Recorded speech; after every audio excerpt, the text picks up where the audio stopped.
देवी Batra ji. Honourable speaker, deputy speaker sir, आपने मुझे budget पर बोलने का समय दिया, आपका बहुत बहुत धन्यवाद करता हूं। सरकार का बजट देखा, सरकार चलने की एक कार्रवाई भी देखी। बड़ा अजीब लगता है कि ये सरकार घोटाले पे घोटाला होता है, लॉ एंड ऑर्डर पे कोई कंट्रोल नहीं है, कभी धान का घोटाला होता है, माइनिंग पे कंट्रोल नहीं है, अरावली की कोई रक्षा करके राजी नहीं है, डाडम पे कोई नहीं रक्षा करके राजी नहीं है, और साथ में कॉलोनाइजर का, प्रॉपर्टी डीलर्स का इस स्टेट के अंदर बोलबाला है। और वो किसकी शहर से होता है, कैसे होता है? उपाध्यक्ष महोदय, आपसे मैं आपके माध्यम से खान वैसे बंद पड़ी है, उसका जिक्र क्या करें आप? ऐसे है, डाडम खान इस समय बंद पड़ी है। खान बंद ही है सालों भर से। सर जो डाडम में हुआ, जो डाडम में हुआ और एसएस प्रसाद की एक कमेटी बनी, उसकी रिपोर्ट आई, उसकी रिपोर्ट मैंने सवाल किया कि मेरे को इस रिपोर्ट की कॉपी दी, डिपार्टमेंट का जवाब आया कि 6 महीने बाद कॉपी मिलेगी। आप बता, 6 महीने के बाद कॉपी मिलेगी।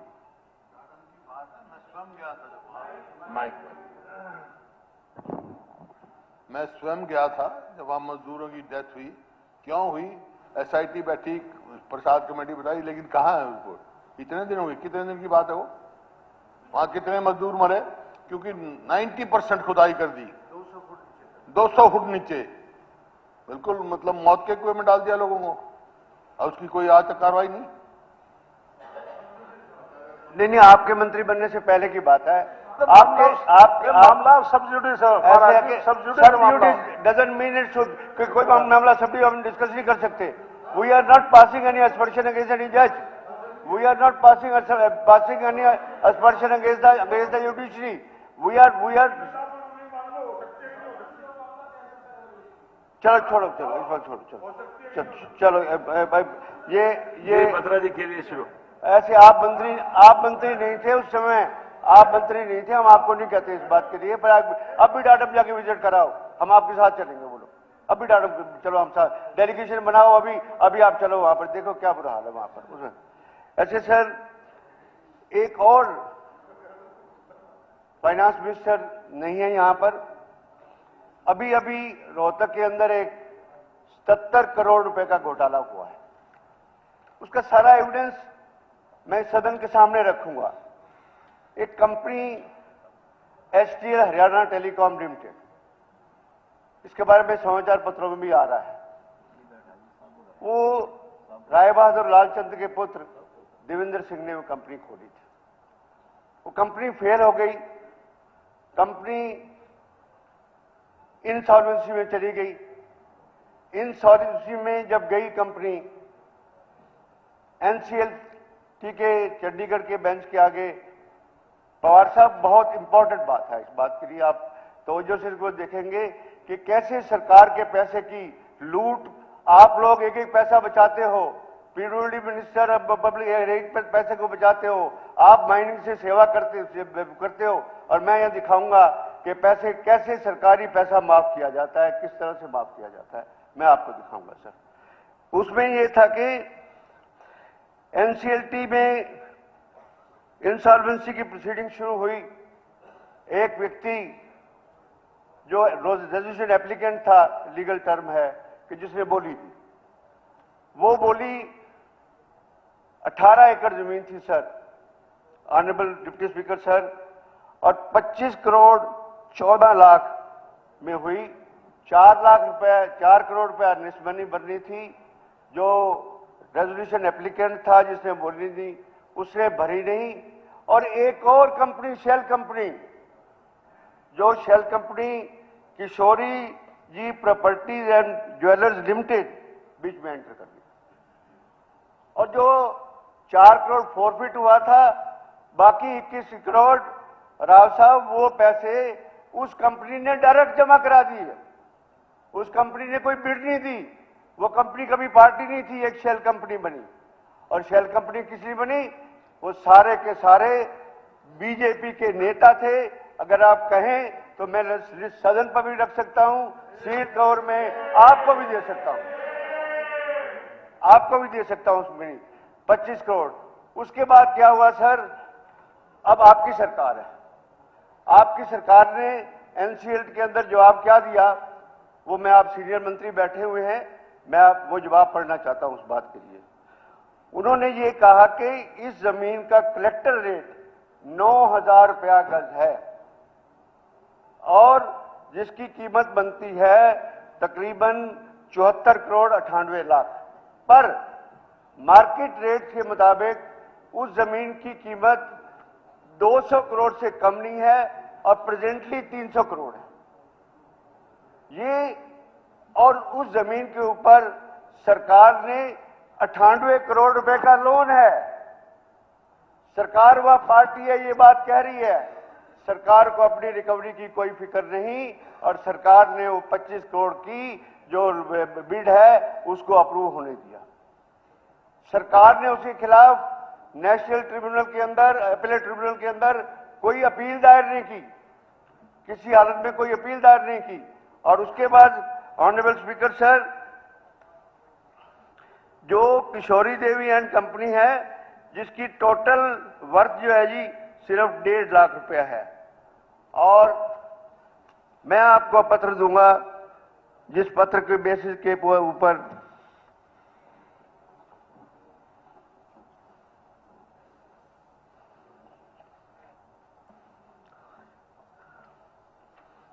एक सेकंड सिर्फ बस,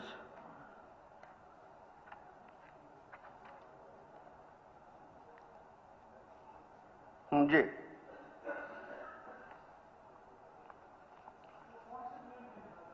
ये एचटीएल की जमीन है, चौधरी देवेंद्र सिंह की थी, जहां पर Haryana telecom limited factory IMT के सामने, चौधरी रणबीर सिंह की समाधि के सामने राइट साइड में जमीन है, 18 एकड़ जमीन है जो, जिसके ऊपर सरकार का 99 करोड़ रुपया कर्जा सरकार ने लेना था उससे, सरकार ने एडवांस किया हुआ था।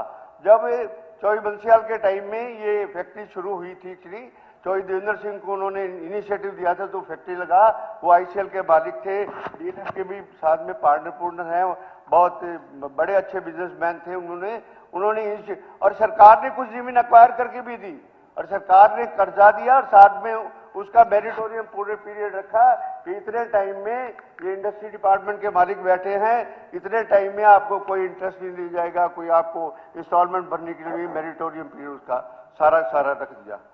और सर 7/11/2025 को सरकार एक ऑर्डर पास करती है, क्योंकि 25 करोड़ की हुई, 25 करोड़ में एक जो जिसने दरखास्त दी, जिसने लोन इन्वेस्टमेंट कर रखी थी, एक परिवर्तन किसी कंपनी ने कहा कि मैंने 8 करोड़ रुपए लेने हैं, 8 करोड़ की ये नीलाम की जाए, वो 25 करोड़ में 8 करोड़ तो उसको मिल गए, बाकी सरकार को मिल गए। 98 करोड़ से सरकार 77 करोड़ पे आ गई, और 77 करोड़ पर 7/11/2025 को सरकार ने 77 करोड़ 6,57,000 रुपया माफ कर दिए। किस कैपेसिटी में माफ किए, कैसे माफ किए? Sanction of the government of Haryana is hereby accorded to waive off the penal interest amounted to 77 crore रुपया, इतना ऑन पंजाब फाइनेंशियल रूल्स में। और साथ में कहते हैं कि कंपनी लॉ बोर्ड ने एक फैसला कर दिया है।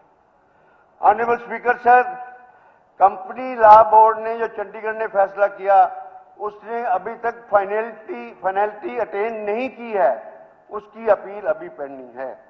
सरकार के अधिकारी को जरूरत नहीं समझी सरकार को बताने की कि अपीलेट ट्रिब्यूनल में अभी पेंडिंग पड़ी है, 2 स्टेजेस रहती हैं, जब अटेन हो जाती उसके बाद सरकार देखती कि मैंने हमारे पैसे का क्या होना है अपीलेट ट्रिब्यूनल में। और उसके बाद सर अपीलेट ट्रिब्यूनल का जो फैसला है, राव साहब अच्छी तरह समझ जाएंगे इस बात के लिए, मैं उसमें आपस में पार्टीज की लिटिगेशन है, परिवारों का झगड़ा भी है, पर हमें तो सरकार के पैसे से मतलब है कि सरकार के पैसे रिकवर होने चाहिए, सरकार पैसे माफ नहीं होने चाहिए। उसमें जस्टिस अशोक भूषण चेयरमैन जो कहा उसके चेयरमैन हैं अपीलेट ट्रिब्यूनल के, उन्होंने कहा कि in the mean time any action taken including creation of the third party rights shall abide by the result of the suit. And third party कौन है? किशोरी देवी। किशोरी देवी के राइट्स अभी डिसाइड होने हैं और ऑनरेबल स्पीकर सर, और अभी सुप्रीम कोर्ट भी रहती है। जब पूरा फैसला आने से सरकार को इतनी क्या जल्दी थी कि 77 करोड़ रुपया माफ करने की, उस माफ करने के लिए सरकार ने इस बारे में जल्दी दिखाई, फेवर की, सरकार को नुकसान हुआ। उस अधिकारियों के खिलाफ आपका इंडस्ट्री डिपार्टमेंट का ही लेटर है, इंडस्ट्री डिपार्टमेंट के ही पैसे थे उसमें, एक्साइज एंड टैक्सेशन और एक्साइज एंड उसके पैसे थे। आपके इल्म में है ये नहीं है, मैं इस बारे में राव साहब कुछ नहीं कह सकता आपको। बट नेक्स्ट स्टेप आता है जी,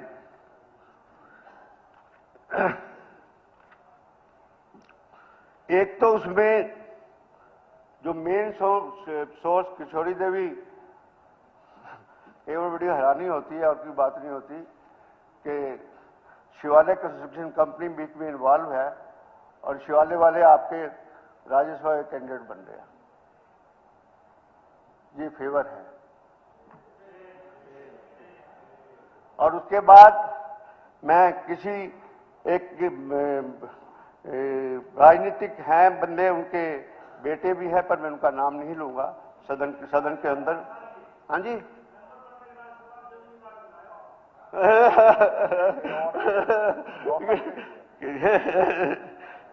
ठीक बात है जी। उसके बाद सर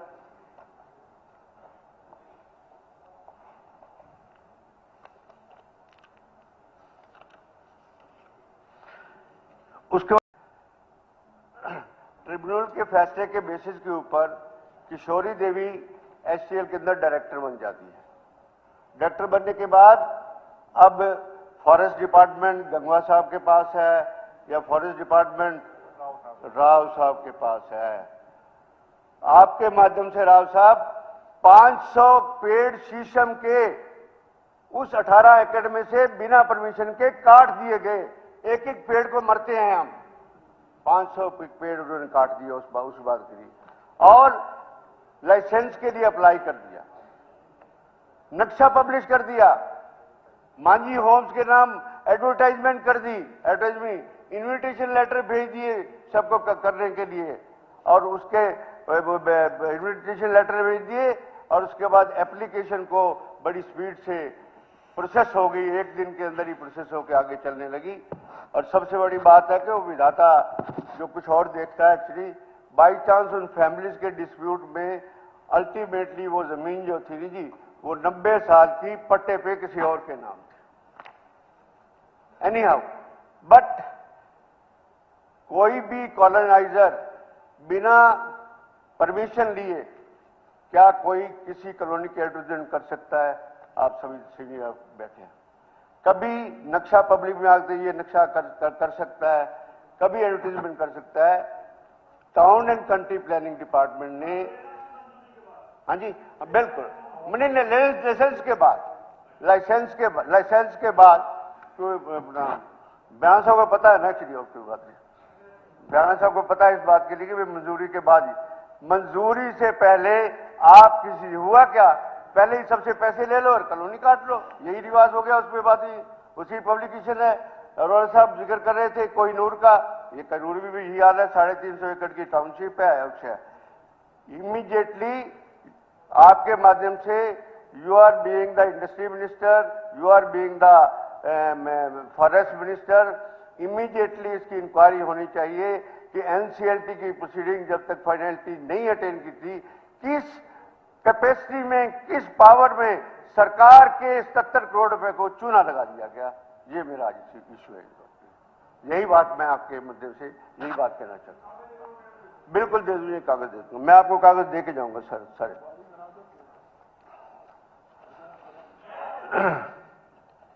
अब आया जी एक और बात मैं बजट में बाद में आऊंगा। थोड़ा सा एक, हाँ जी, फिर मेरी बजट स्पीड सारी रह जाएगी, बता लोगे आप बता देना।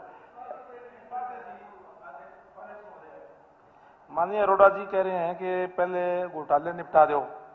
हमारे प्रधान होते थे जी, 300 पेज से ज्यादा की एक वो बना रखी पूरी, क्योंकि हम तो इनके नेतृत्व में जाते थे और हमने गवर्नर साहब को अरोड़ा जी के नेतृत्व में हुड्डा साहब के राज की 300 पेज की चार्जशीट वहां दे के आए। मतलब जो एलिगेशन जो है वो ले आओ, भी सारे के सारे कराए उसकी जांच। ये भारतीय जनता पार्टी की सरकार है, जो बताया है इसकी बात भी क्लियर हो जाएगी। जो बतराज ने बताया, एक पैसे की भी किसी ने अगर कोई गड़बड़ करी है तो सीधे उसके ऊपर कार्रवाई करने का काम हमारी सरकार ने किया है। स्पीकर सर, डिप्टी अरोड़ा जी की स्पीकर बात सर, हमारे अध्यक्ष थे जी। 11 साल से हमारे अब अध्यक्ष- इनकी सरकार है, अजय एक इन्हें बात, कुछ मिले ही नहीं उसमें। अजय एक बात बताओ, माननीय उपाध्यक्ष महोदय, मैं एक निवेदन करना चाहूंगा अरोड़ा जी से। वह अब ठीक है, इंडियन नेशनल लोकदल छोड़ दी, आपने भी छोड़ दी, मैंने भी छोड़ दी, एक कॉपी तो होगी। अरे तू भी वही था, तू भी वही था।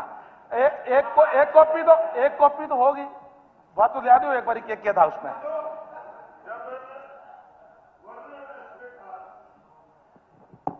जब ये बार बार कह रहे थे कि अपने वाली, मैंने कहा इन वाली भी और थारे वाली सारी सीबीआई ने दे तो पता नहीं लग जाएगा कौन है। और आज हुड्डा साहब ये उलझाना चाहते हैं अरोड़ा जी, मैं आपको बताऊं बात, ये पक्का उलझाना चाहते हैं कि उस टाइम की हुड्डा साहब की टाइम की सरकार की जांच करवा करके अरोड़ा जी आप लोगों को उलझाना चाहते हैं। आप तो उलझ खुद रहे हो ना। मेरे आपके खिलाफ जब चार्जशीट दी थी तो शमशेर इंजीनियर की 10 का, वो उस टाइम आप कहाँ थे? उसी में थे। वो देख ले, पहला वो देख ले, आप खुद उलझ रहे हो। बत्रा जी,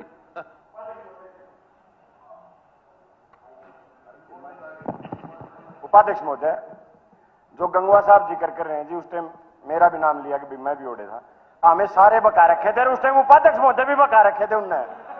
रोड़ा यू है, मैं तो पहले कहने वाला था मेरे का इशारा ना कर दिया। तुम्हारे हालात देख के मेरे जच रही थी सुई मेरे का नहीं घूमेगी। बत्रा जी, ऐसे speaker sir, honourable deputy speaker sir, मुख्यमंत्री जी ने अपना बजट पढ़ा और राव साहब भी गुड़गांव से बिलोंग करते हैं। उन्होंने अपने भाषण के पैरा नंबर 83 के अंदर काफी विवरण दिया और उसमें 2001 की मास्टर प्लान का भी जिक्र किया, 2021 की प्लान का भी जिक्र किया और उसके बाद ये कहा कि सेक्टर 58 से उसमें ये भी कहा गया कि तत्कालीन सरकार के मंत्री इसका स्पष्टीकरण दें। हमारे से मुख्यमंत्री जी ने हमारे से स्पष्टीकरण मांगा है, इसलिए उसका जवाब देना जरूरी है सर। चौधरी भूपेंद्र सिंह हुड्डा उस टाइम मुख्यमंत्री थे और वो ये कहते हैं कि अपने पैरे में जो पढ़ा गया कि सेक्टर 58 से लेके सेक्टर 115 में बसी सैकड़ों कॉलोनियां 24 मीटर सड़कों से अप्रोच के लिए मोहताज हैं और 2016 में आदरणीय मनोहर लाल जी ने इस समस्या के हल के लिए TDR ट्रांसफर डायरेक्ट पॉलिसी कोई भी दूसरे सेक्टर में पैसे देने के लिए जमीन पॉलिसी लागू की। जब इस पॉलिसी को बहुत अच्छा परिणाम नहीं मिला तो 2021 के अंदर एक संशोधित पॉलिसी भी लागू की और इन 24 मीटर की सड़कों के विकास के लिए भूमि अधिग्रहण की प्रक्रिया शुरू की जाएगी। राव साहब, आपके डिप्टी स्पीकर के माध्यम से ये वो प्लान है सभी सेक्टर्स का, एक्सटर्नल रोड सारी की सारी जितनी हैं वो है सर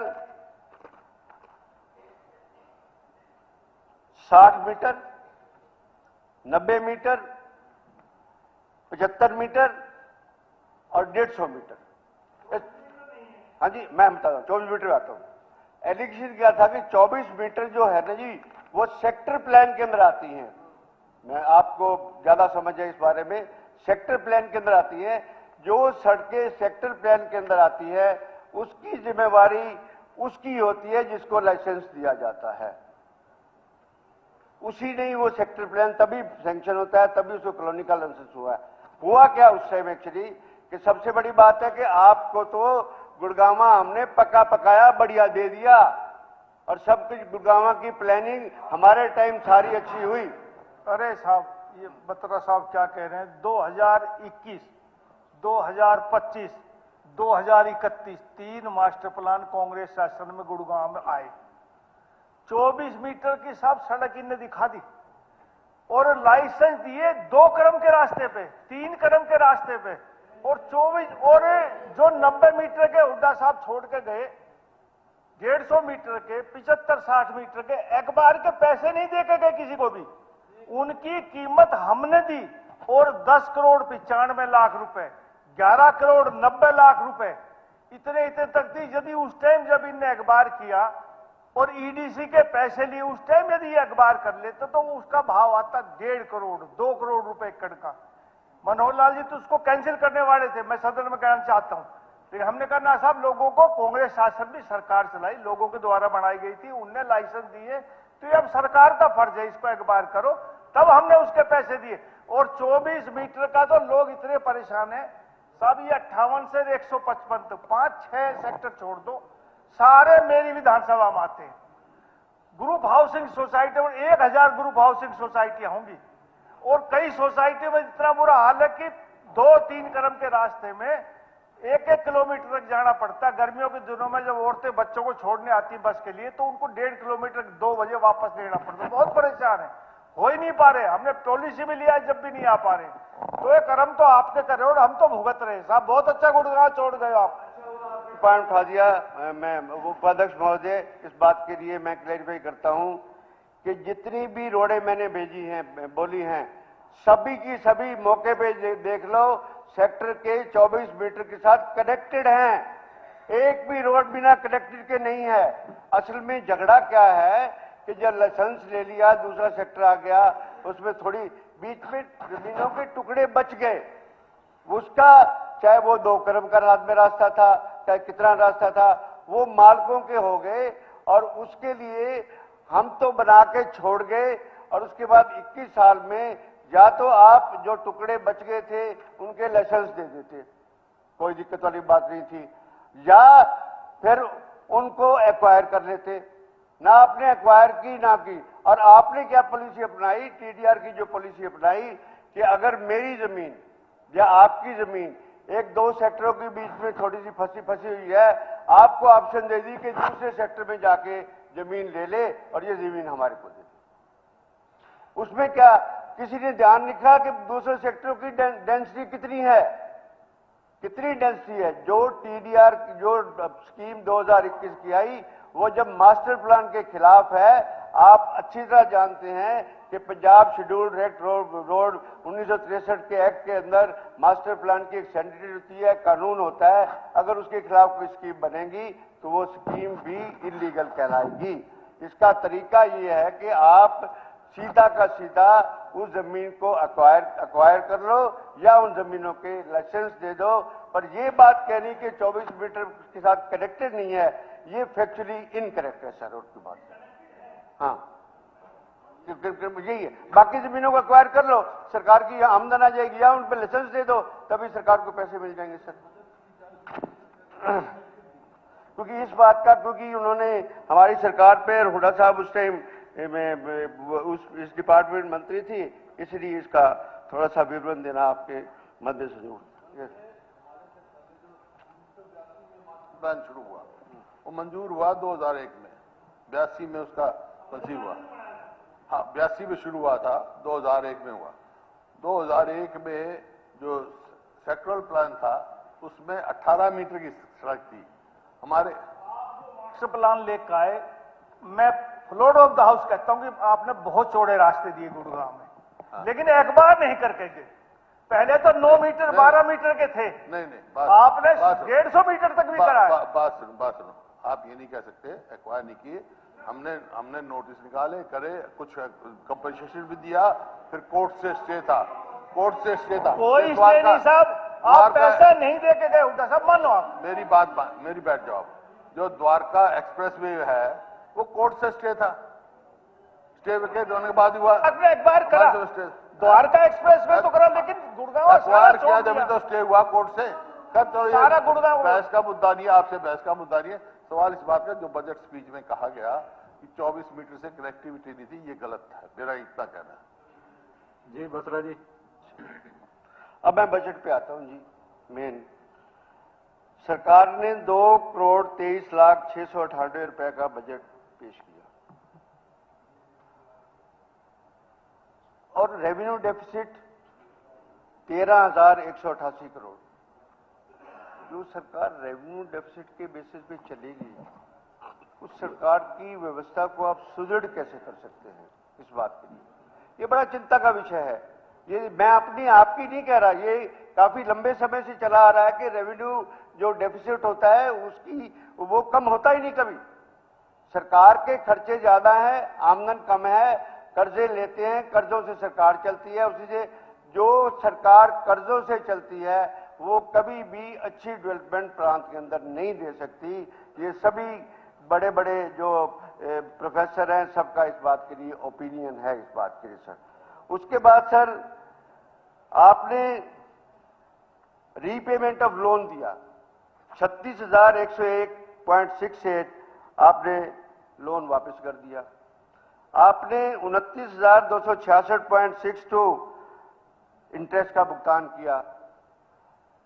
अजीब बात डिप्टी स्पीकर साहब ये आई कि उसके बाद आपने 76 करोड़ रुपए का 76,250 करोड़ का फिर लोन लिया।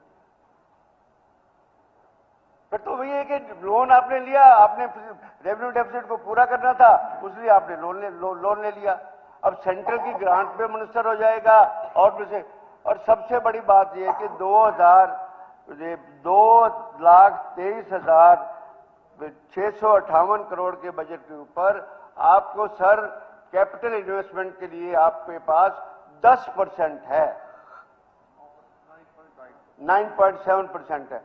इसमें आप रेवेन्यू एक्सपेंडिचर भी करोगे, इसमें आप कैपिटल एक्सपेंडिचर भी करोगे, आप सब कुछ चलाओगे। उसमें मेडिकल कॉलेज भी बन जाएंगे, नहरें भी बन जाएंगी। अब गंगवा साहब की सीवरेज सिस्टम भी ठीक हो जाएगा, पानी भी ठीक हो जाएगा, सड़कें भी ठीक हो जाएंगी। इस बात की स्पीच चाहिए हमें।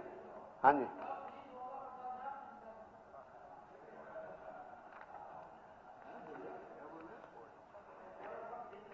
अच्छा एक बात बड़ी, हाँ जी सर, आपके लिए भी, हम सब के लिए भी एक बड़ी इंटरेस्टिंग बात आई है बड़ी, कि आपके बजट अपना इकोनॉमिक जो आपकी सर्वे आया सर, उसमें सरकार ने ये माना कि सरकार के ऊपर 4,08,94 रुपए 39.39 टोटल लाइबिलिटी है। ये फैक्ट है, ये रिकॉर्ड के अंदर है, ये सर्वे के अंदर है। कुछ और कर्ज सरकार ने जो डिस्क्लोज नहीं थे, मुख्यमंत्री आएंगे डिस्क्लोज कर सकते हैं, हमें कोई इस बात में आपत्ति नहीं है किसी हालत में। स्मॉल सेविंग का 50,000 करोड़ है जो लोगों को आपने देना है। पब्लिक सेक्टर का मुख्यमंत्री जी ने पिछले साल स्पीच में ये कहा था कि 68,995 रुपया हमने पब्लिक सेक्टर का काटा है। और एक बड़ा कई बार कंफ्यूजन चलता रहता है काफी दिनों में, कि यह कि डिस्कॉम आया, उज्ज्वला स्कीम आई, या अपना पावर डिपार्टमेंट का वो आया। तो एक रिपोर्ट ये आई कि 46,000 रुपया बकाया, 46,000 करोड़ रुपया बकाया है। और वो कहते हैं कि कितना बकाया है, नहीं बकाया है। ये भी बात स्पष्ट आज हो जाए सदन के जब जवाब मुख्यमंत्री देंगे कि ये जो 46 करोड़ की हम फिगर बोलते हैं वो कम बोलते हैं। 46,193 की जो लाइबिलिटी है, मिनिस्ट्री ऑफ पावर की लाइबिलिटी हमारे सरकार के ऊपर है, उसकी स्थिति क्या है। फिर उसके बाद सर, हम सभी हरियाणा के नागरिक हैं, आप किसान भी हैं, आप इंडस्ट्रियलिस्ट भी हैं, आप दुकानदार भी हैं, सब कुछ है। ये देखो कि हरियाणा के लोगों के ऊपर कर्जा कितना है। ये मैं सरकारी कर्जे की बात कर रहा था।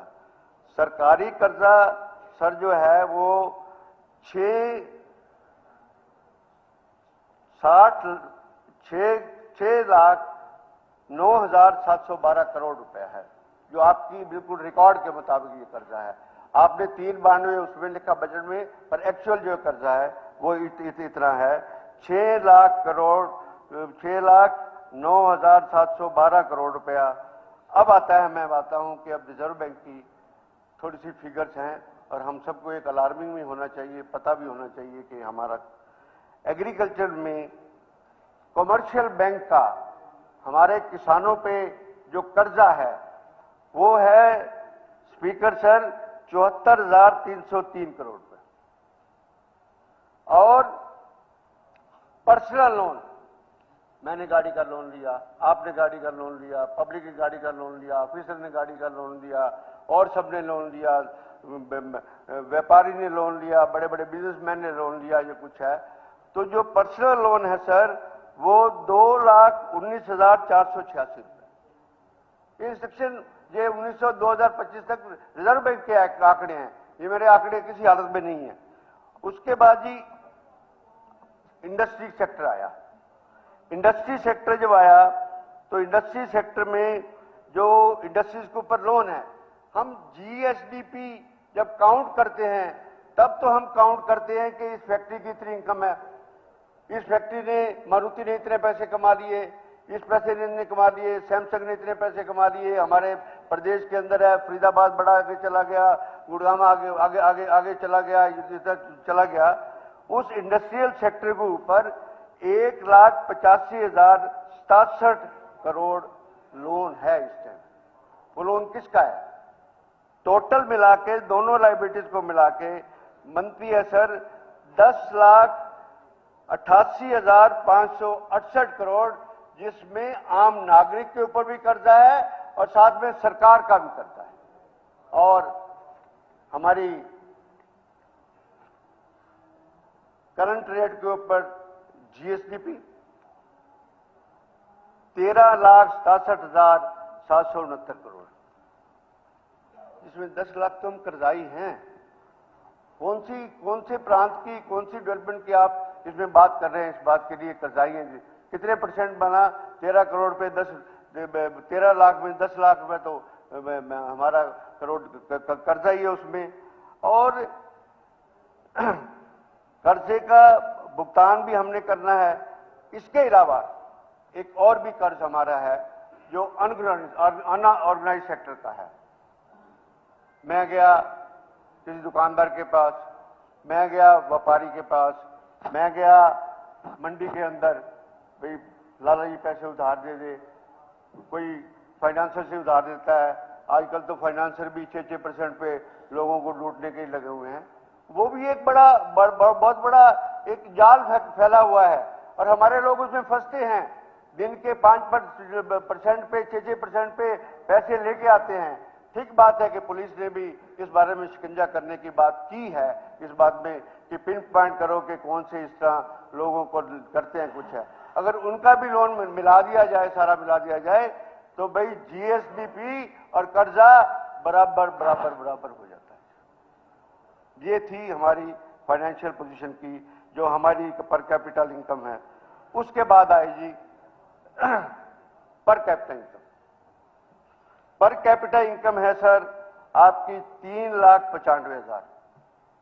पिछली बार तो 368 थी या 78 थी और इनकी अच्छी बढ़ गई, 3,95,000 होगी।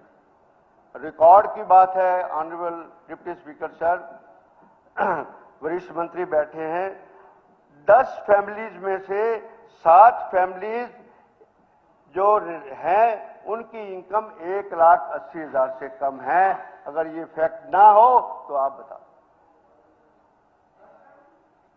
फैमिली की इनकम आप 3,95,000 तो एक आदमी की इनकम गिन रहे हैं, और हमारे यहां जो 10 में से 7 फैमिलीज की इनकम जो सालाना इनकम है वो 1,80,000 से कम है, क्योंकि आपने बीपीएल कार्ड इशू किए हुए हैं। परिवार पहचान पत्र का रिकॉर्ड है आपके सामने।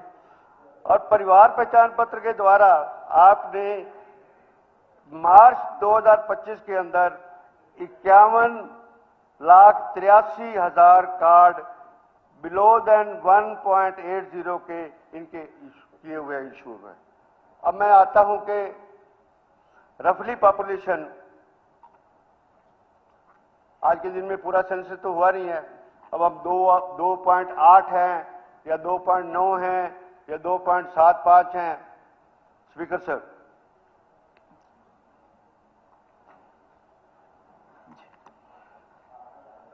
मैं बात कर रहा था जी पर कैपिटा इनकम की। हाँ माइंड आप कहते हो तो फिर वो मिठा जी बैठे थे ठीक था जी।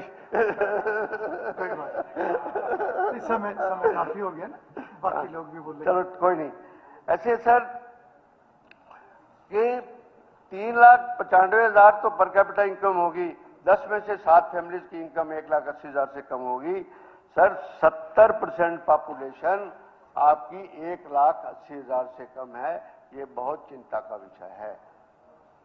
आपका पर कैपिटा इनकम भाई गुड़गांव में तो बढ़िया हो सकता है, आपका फरीदाबाद बढ़िया हो सकता है, अंबाला हो सकता है, अच्छे अच्छे शहरों में आज हो सकता है, पर गांव के अंदर नहीं है।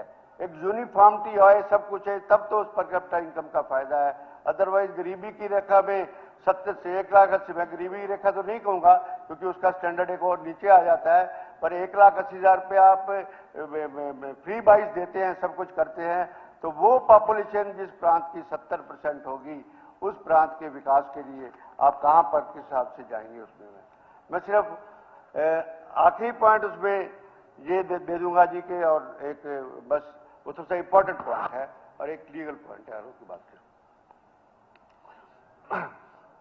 मुख्यमंत्री ने जिक्र किया था FRBM एक्ट का।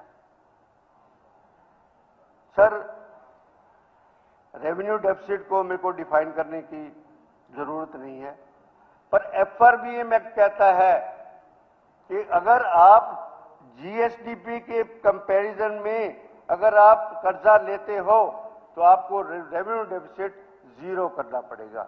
जिस दिन ये सरकार अपनी रेवेन्यू डेफिसिट 0 कर देगी, मैं पहला आदमी होऊंगा कि सरकार को मुबारकबाद दूंगा, बहुत बहुत मुबारकबाद दूंगा इस बात के लिए।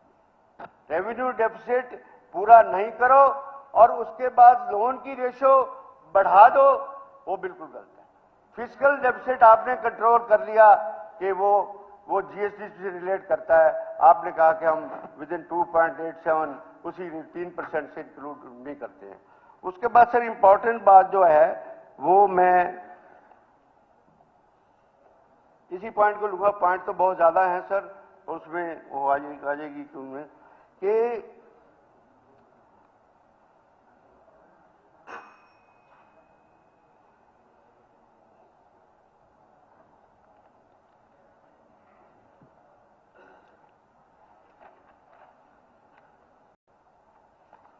FRB में Haryana financial responsibility and budget management act 2005 section 3 कहता है, take appropriate steps to eliminate the revenue deficit and thereafter built up adequate revenue surplus and contain the fiscal deficit at a substantial level and utilize surplus for discharging the liability in excess of the asset और for funding of the capital expenditure. दोनों ही related हैं, पर हम फायदा एक का लेते हैं, दोनों का फायदा नहीं लेते हैं सर। उसमें सर वाइंड अप कीजिए। मैं करता हूँ वाइंड करता हूँ। 1 मिनट में। मैं 1 मिनट न करो जी। अब आएगा जी बात आपके सामने, जो असली बात आएगी कि अच्छा अभी तक असली आई सरकार जो है नहीं, ज्यादा टाइम हो गया। डॉक्टर साहब भी लगभग 1 घंटा ले लिया डॉक्टर साहब ने। नहीं कोई नहीं, फिर भी लिमिट तो रहेगी ना, हर एक को अनलिमिटेड नहीं दे सकते ना। कोई बात नहीं, आपके लिए अलग बात है, एक डॉक्टर कादियान को दिया, आपको भी दिया जा सकता है, पर ये 35 मिनट्स बहुत हो गए। चलिए वाइंड अप कीजिए प्लीज।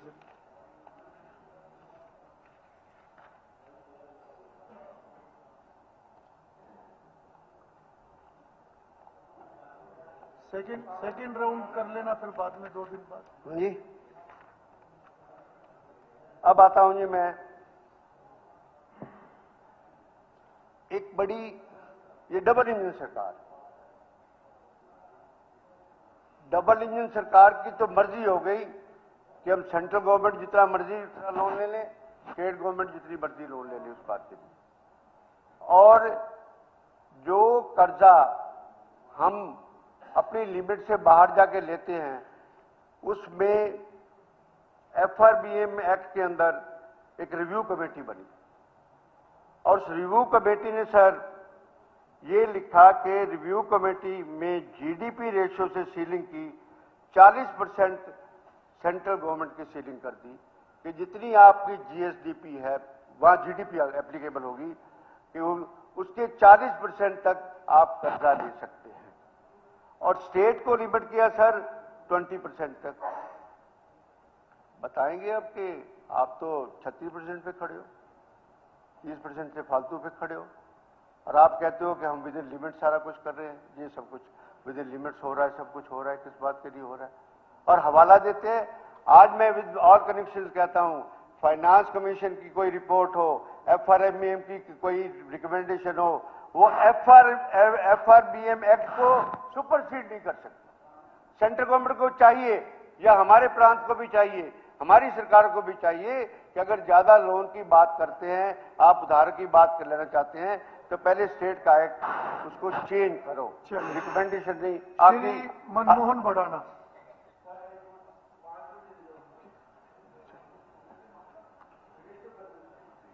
चलिए जी, माननीय अध्यक्ष जी बहुत बहुत धन्यवाद।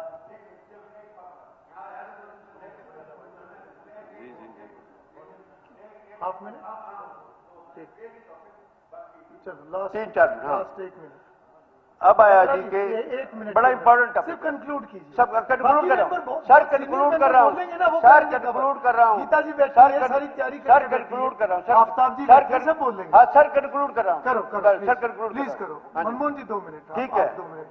आज के दिन में वी शुड बी हैप्पी कि हम GDP में सेंट्रल गवर्नमेंट की सरकार की, भारत सरकार की GDP में हरियाणा कितना कंट्रीब्यूट करता है।